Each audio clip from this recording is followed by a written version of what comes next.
Libya, to many, is in the rearview mirror, something we've talked about many years ago, but certainly don't talk about equally to that of Syria and Iraq. Why does Libya matter, and why does that connection perhaps to the bomber, why could that be significant? It matters in the sense that while behind the scenes there have been French and other special operations forces on the ground fighting ISIS there, Libya has been neglected, as you say, on some of the radar of at least the political debate about what to do about ISIS. We focus perhaps too much on Syria, and so when you consider the amount of basic space in Libya, the connectivity with other existing terrorist groups that have long-standing links there, it's a wake-up call. It's also very important in the sense that a lot of British tourists travel to Tunisia, and Tunisia borders Libya, so potentially, and this is what's being looked at now, this individual, the bomber, and perhaps some of his counterparts, traveled to Libya, met with ISIS, were trained up, and then went back across the border and flew home from Tunisia, thus reducing the concern perhaps that they would be pinged on the radar of the counter-terrorism officers at the major airports in the UK on arrival. That's so important for us to realize that. I want to show the map just again for our viewers, because when you see it, you can see how close it is to Europe. And also, I just want to point this out. We know that the president is going to be in Italy. I mean, he's in Italy now, but he's going to be, I'm sorry, he went to the Vatican. He's now in Belgium. He's going to be going back to Italy, to Sicily specifically.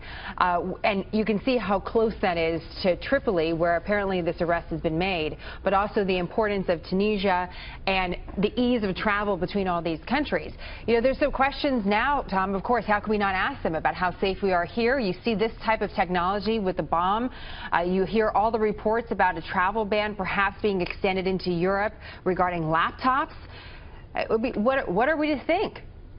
Well, again, the key will be what develops in the coming days. If there's another attack, you know, whatever we think, everything will be on the table politically in terms of those steps. But if the cell is wrapped up, if it turns to be a support cell rather than a sort of operational cell, and I have to say I suspect it's probably more of an operational cell, which is to say other support people, bomb maker, facilitators, hiding places, etc. An operational cell would be other individuals like the bomber who perhaps had been staging for attacks. So that is why the urgency is there. That's when you read between the lines of what the British are doing, that all speaks to urgency. But again, the difficulty that we have in the global environment is that there are a lot of places where if someone is aware of how to avoid detection, they can pull this off, and you're never going to be able to stop every attack. That's the simple fact.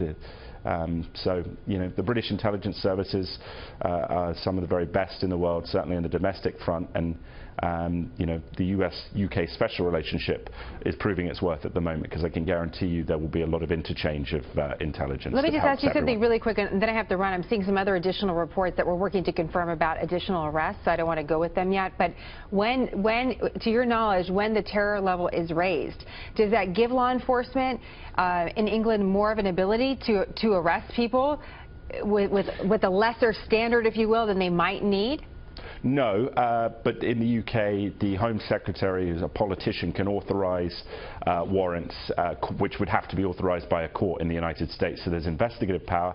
What the critical alert level does is it means that those armed soldiers on the streets can be moved into static positions, and the armed police officers who are specifically trained to counteract a rolling Mumbai, a Paris-style attack, can actually be positioned and put more into cars and in responsive capability. So it just frees up resources.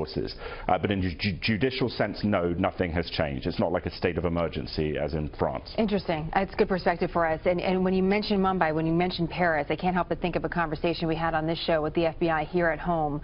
It was several years ago now, but what they were really concerned about is not just one attack, but what happens when you have coordinated attacks? What happens if you have different people in different parts of the major city and it all happening at the same time? So we know that's something our law enforcement is watching out for. Tom, it's great to have you on the program. We appreciate it. Look forward to having you back. Thank you. Thank you, Jenna.